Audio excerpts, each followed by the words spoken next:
Hello and welcome everyone to day 3 of our final day actually of the Attract, Nourish and Convert Challenge. My name is Evita and I'm the dietitian at That Clean Life and also your host for this 3-day challenge. During this challenge, you will develop a plan for how to attract your ideal clients, nourish your leads, and convert them into paying clients.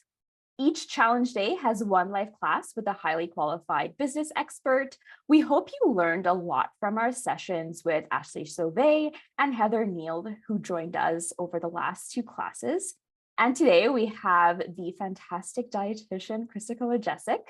After today's class, you will get the replay and a worksheet assignment to help implement everything that you learn, as well as done for you content, such as sample recipes, meal plans, and recipe collections that you can use to put the strategies into action right away. This is also your chance to get live business coaching. So please open up the chat box, turn your settings to everyone, and say hello to us and each other. Let us know who you are, where you're tuning in from, and maybe let us know what your biggest takeaway from this challenge has been so far. As we go through today's class with Krista, if you have any questions about the class content or for our speaker today, please drop them into the Q&A box. So you need to drop them in there so I don't miss any of your questions, and we will get to your questions right at the end of the class. And if you'd like to just chat with us or each other, because you are such a great group of health professionals, so make sure you also network in here. If you want to chat with us or each other, just use the chat function. And while you drop your hellos into the chat, I will hand off the mic to Krista Kolodziejzyk, registered dietitian and founder of Dietitian Success Center, to introduce our final topic, convert leads into paying clients. Thanks so much, Krista, for being here with us today. Awesome. Thank you so much for having me. I will take 1 second and share my screen here. All right. Can you see that, Evita? Yeah, that looks great. Okay, perfect. All right. Thanks so much for having me. I'm so thrilled to see a number of people popping on for today's call. I know this is day 3 of the challenge, so I really appreciate that you've made the time today to come and join me for this session. This is a topic that I absolutely love to talk about and love to share about. So I think it's going to be really fun and happy to answer any questions that you have. So I'll start by doing a little introduction to myself. So my name is Krista Kolodziejzyk. I am a registered dietitian. I also have MPH and an MBA as well. So I'm the founder of Dietitian Success Center. So for those of you that aren't familiar with Dietitian Success Center, we are an online learning platform essentially for dietitians, nutritionists, and then also health professionals as well. So we're not just for dietitians. Dietitian Success Center was originally created for dietitians, but since then our audience has really expanded to anybody who cares about evidence-based nutrition content. So essentially what we do is we create evidence and practice-based nutrition content for our members.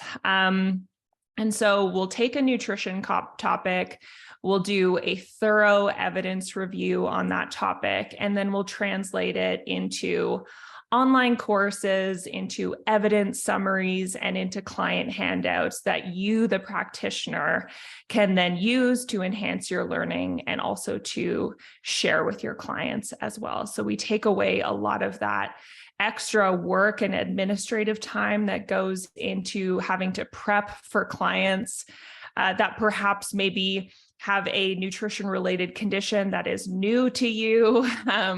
We essentially take out the whole need to spend hours Googling, trying to find high quality nutrition information and content. So we have the nutrition side of the membership, and then we also have an upgraded tier of the membership, which is intended for people who really have an interest in starting or growing a business. And so we have the nutrition membership, which is only nutrition content. That's more so for those practitioners that are working with clients or patients one-on-one in any number of settings. And then we have the Nutrition Plus Business membership, which is for those people that are really interested more in that private practice side of things and want some of those additional business tools and business resources without the price tag of a high ticket business coach. So that's really our objective there, is to make sure that really high quality nutrition information and business content as well is accessible to more health practitioners. So happy to answer any other questions you have about DSC. Feel free to check us out. You can go over to dietitiansuccesscenter.com. And we have a search bar on our homepage, so you can look up our nutrition content to see what we have available. You can also follow me, of course, on Instagram at Dietitian Success Center. And then I also have a podcast as well. And I know, again, it's called the Dietitian Success Podcast, but really this is for anybody that is interested in business and entrepreneurship. I sit down and I interview other people that have businesses, have private practices in the nutrition space, and really talk about, how did you do it? How did you set up your business? What does it look like? All of those questions that I feel like we wonder and we want to know, but we don't often have the answers to, because typically we're running our businesses by ourselves in isolation. That's just how it goes, right? So I try and bring some of those stories and some of that information in a free way. So feel free to check out the podcast. It's available on Apple Podcast, Spotify, and Google Podcast as well. And then just a little bit about me personally. I am from Calgary, Alberta, Canada. So I'm a Canadian dietitian. I noticed in the chat there's a number of fellow Canadians as well, so that's fantastic. My husband, Paul, I live with my husband, Paul, and my dog, Chandler, like the Friends character, Chandler Bing. I am an endurance athlete, so I love to spend my time trail running, long distance running. I do triathlon as well. And then I am an avid baker. Obsessed with baking. I have a tattoo of a whisk on my wrist because baking is truly my love language. So that's me as a person.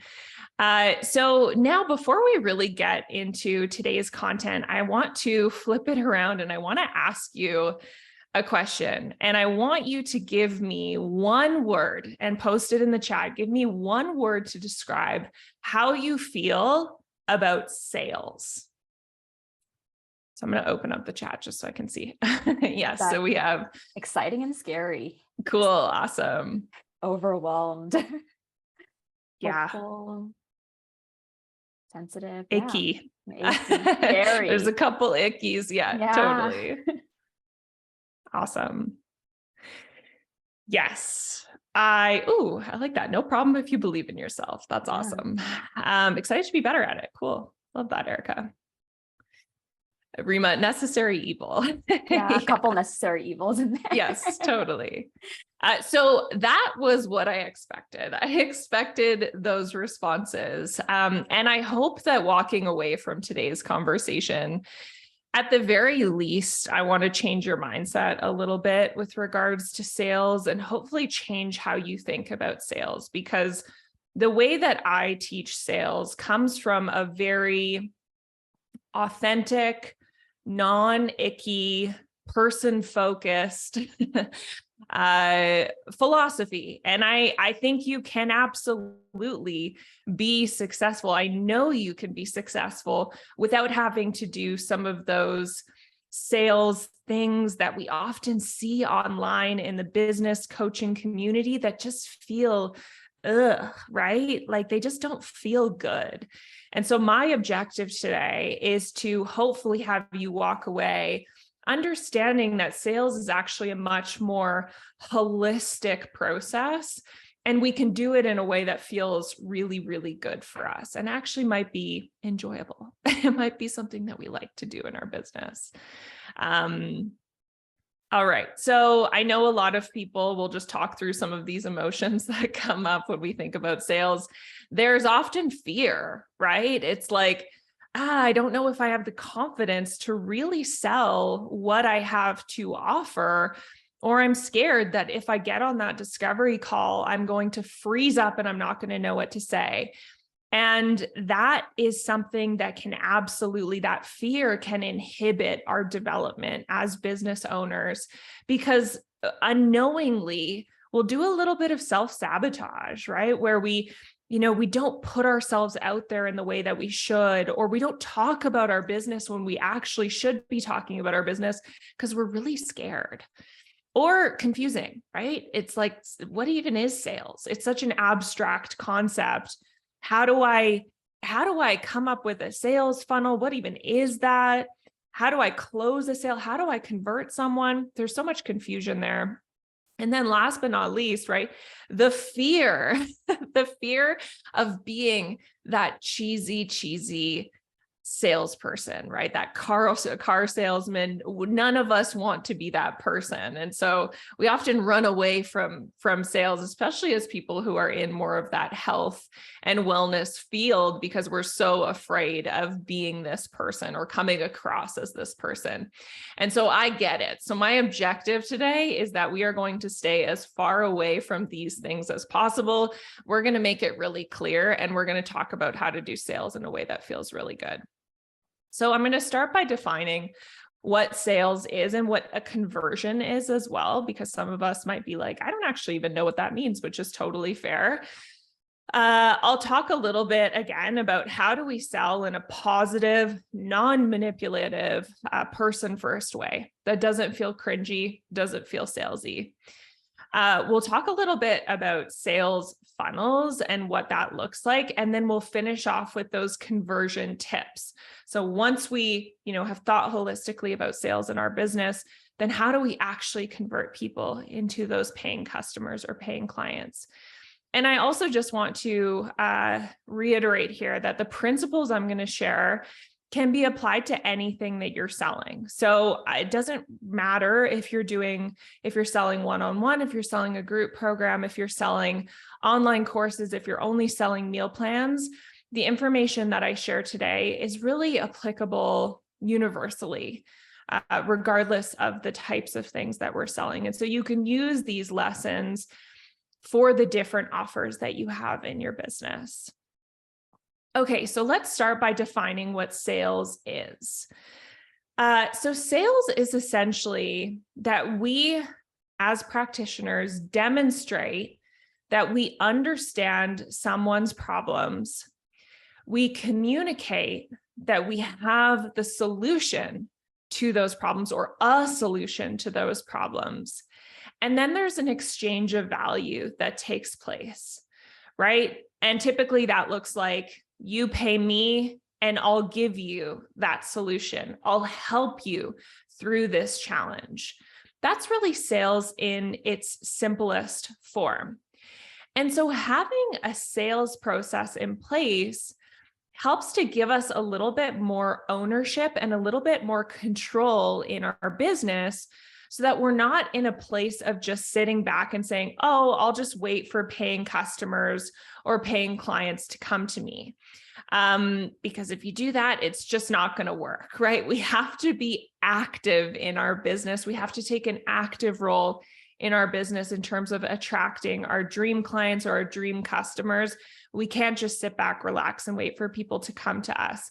And so having that sales process in place helps us to get a little bit more of that control over bringing the right people in and hopefully converting as many people as possible. And so a conversion really depends on what you're trying to measure. There's actually no one standard definition of what a conversion is, because again, it just depends on what you want that conversion action to be. So a conversion is when someone converts from one action to another action.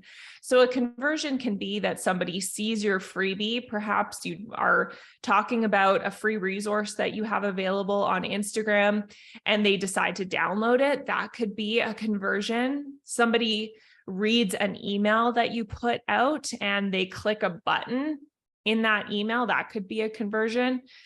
But most commonly, and this is really what we'll focus on today, is that somebody goes from being that non-client or customer to being a paying client or customer. All right, so let's speak to a couple of sales myths and truths. So the first one that I just want to talk about is that you can find a way to sell that feels really good for you. Sales really is an individual process. So I know even for me, I will often I listen to a lot of business podcasts, and I'll often hear people talk about these sales strategies that work really, really well for them. And I'm like, no, I'm not going to do that because that just doesn't feel good for me. And so it really has to come down to what feels good for you. And at the beginning, if you've never done any selling or sales before, there's going to be a learning curve. Everything's going to be uncomfortable. And so there's going to be a period of time where you're going to have to test out a couple different things, a couple of different strategies, and you're going to have to see how those feel for you and work for you. But at the end of the day, it's individual. Just because somebody tells you to do something some way doesn't mean, or just because somebody tells you that something has worked for them, doesn't mean you have to do it if it doesn't feel good for you. So it's all about finding a process that works for you. The second piece that I want to talk about is that trust is an essential component of the sales process, regardless of the price point of whatever it is that you're selling. And the way that we earn trust, and this is why I want us to think about sales in a little bit more of a holistic way, is that the way that we earn trust is actually it's a long-term process. And so by showing up and by creating really great content that truly helps people, by putting out good content on Instagram, by showing up in your Instagram stories, by sending out high value emails, by having really great freebie lead magnets, by writing useful blog posts, by doing events like this, where we show up and we talk to a group of people. That's how we earn trust. And that's actually an essential component of the conversion process. Conversion isn't going to happen if trust is not established first. And so that's why I want us to think about sales in a little bit more of that holistic way, like I said before, because actually a lot of you, if you are creating content, good, valuable content, and putting that out there into the world, you're actually already doing a part of the sales process, an essential part of the sales process. So good for you. You are already doing a really important part of the sales process. The next thing that I want to talk about with regards to sales is just this idea that not everyone who finds you is immediately ready to work with you. And I think that this is maybe more, and if you've been in business for a while, you're probably sitting there thinking, well, yeah, duh. But if you're new to business, this might be a bit of a misconception that you have. And I remember being brand new in business and thinking to myself, oh, I'm just going to put what I have out there into the world and people are going to find it and people are going to want to buy it. And that just doesn't happen. The idea that you're going to put your offer out into the world, people are going to see it once and they're going to want to buy it is unfortunately a myth, right? So sales is a long-term process.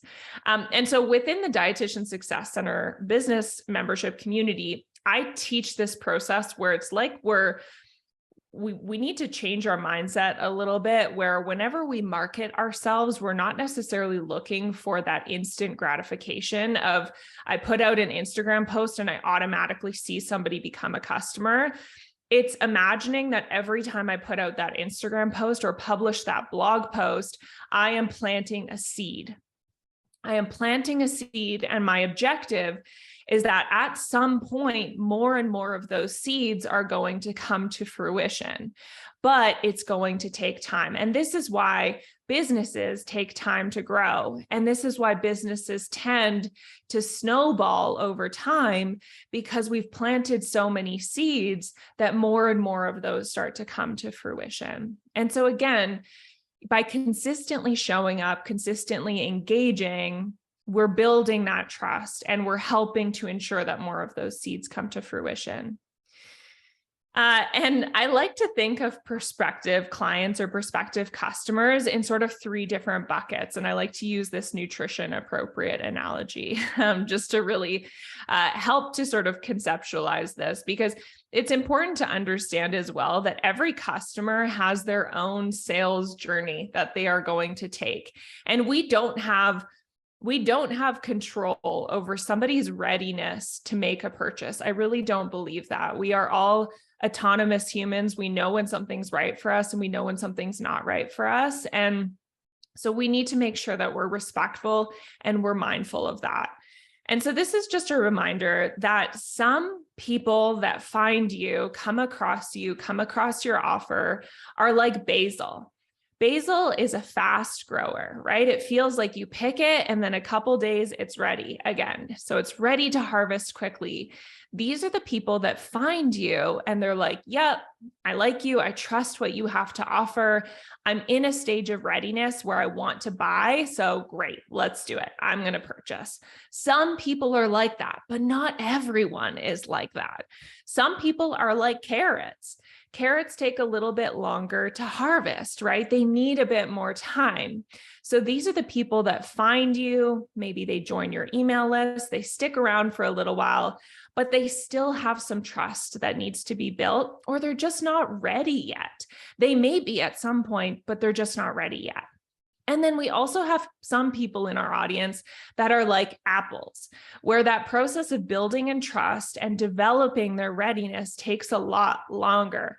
These are the people that perhaps have been following you for a year, maybe even longer, and they're only now ready to buy, or maybe they never will be, and that's okay. So all people follow a different process when it comes to becoming paying customers.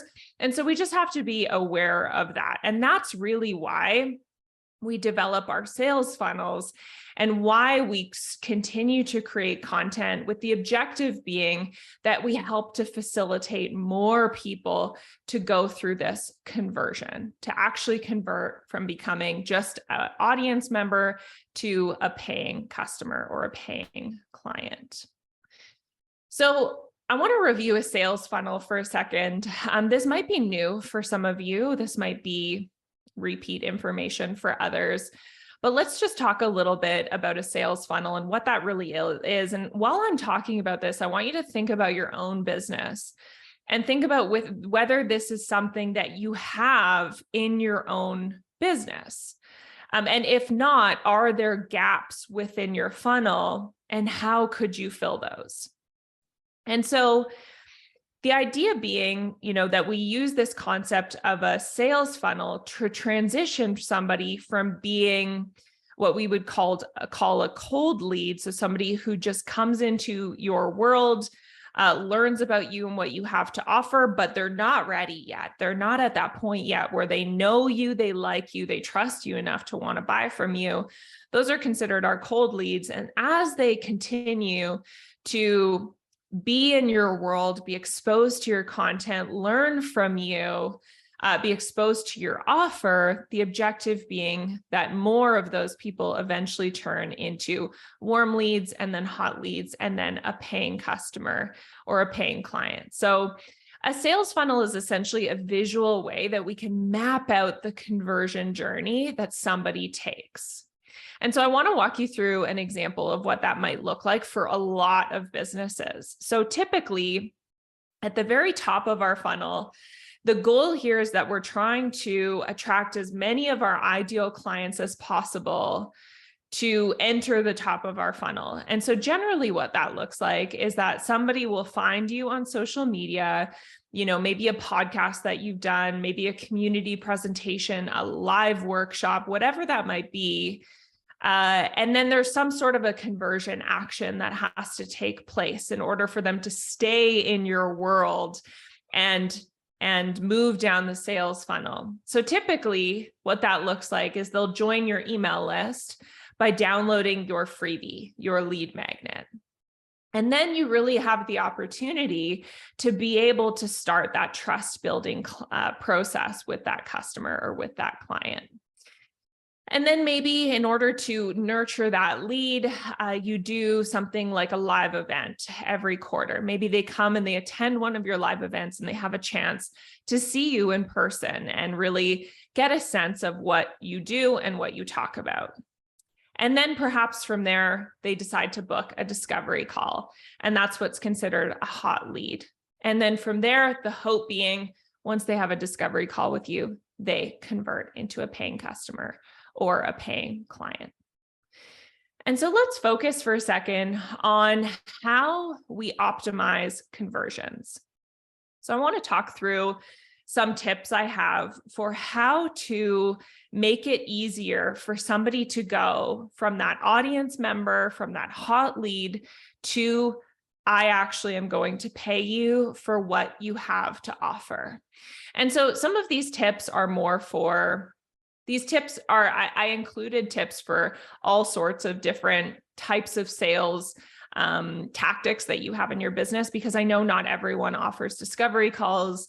Not everyone has an email list. And so I tried to include as much detail as possible here. So the most important thing when it comes to optimizing conversions is that we're consistently giving people a call to action for what we want them to do. So we have to make sure, number one, that we're actually talking about our offer regularly, and we're asking people to take action on our offer. So we're talking about it, we're asking people to take action. And so I often ask that question, if somebody's really not seeing a lot of discovery calls come in or a lot of sales coming in, the question is, well, how often are you talking about your business or talking about what you have to offer? It's really easy for us to talk about nutrition and talk about health because it feels comfortable. It's not so easy for us to talk about what we're actually selling, but we do need to talk about it. And we can talk about it in a way that doesn't feel weird. We can say, hey, we can hop on Instagram stories and we can say, hey, I offer these services. Here's exactly what you get included in these services. Here's my call to action, which could be, if you want to learn more, here's a link to my website and a link to book a discovery call. So we want to make sure we're consistently giving people that call to action, asking them to take action on our offer. The second piece that I want to talk about is we want to ensure, if we're talking about a discovery call, I think one of the best ways to optimize a discovery call for conversion is to ensure that the person feels comfortable on the discovery call. I actually think sales is less about what you say and more about how you make somebody feel. If they feel comfortable and they feel safe and they've already gone through that process of consuming your content, that trust is already established. And actually, there's not much that has to happen from that actual sales conversation perspective. It's more just a, hey, let's get on a discovery call. Let's chat. You can get to know me. I can answer any questions that you have. And then that's really it. They're going to want to become a paying customer if they truly are your ideal client. And I think that the reason why this is so important is because majority of the time, the person on the discovery call that you're talking to is probably more nervous than you are. Why? Because they feel vulnerable, right? There's a power dynamic there. They feel like they're sharing personal stuff. And so it's really your job to make sure that they feel comfortable and that they feel safe on that discovery call. And I think that that's actually a really important component of selling and sales. And so actually for me, what I do is during a discovery call right off the bat, I actually say to the client or the customer, by the way, the intent of this call is purely for us to get to know each other and for you to ask any questions that you have. And I actually say, I will not pressure you in any way to make a decision about this on this call. However, if you do want to go ahead, we can totally book your first session in the calendar at the very end, but just know that that pressure is not there. And I actually think that statement, although it sounds counterintuitive, it sounds like you're not selling, you're actually, you're making somebody feel like they're heard, they're seen, they feel comfortable making that sale from a place of, or making that purchase from a place of, I'm ready to do this. And then next is, which I think is this is again, a general principle that can be applied to anything that you're selling when it comes to optimizing conversions, is this idea that it doesn't just work to tell people about something, we need to show them what it really looks like.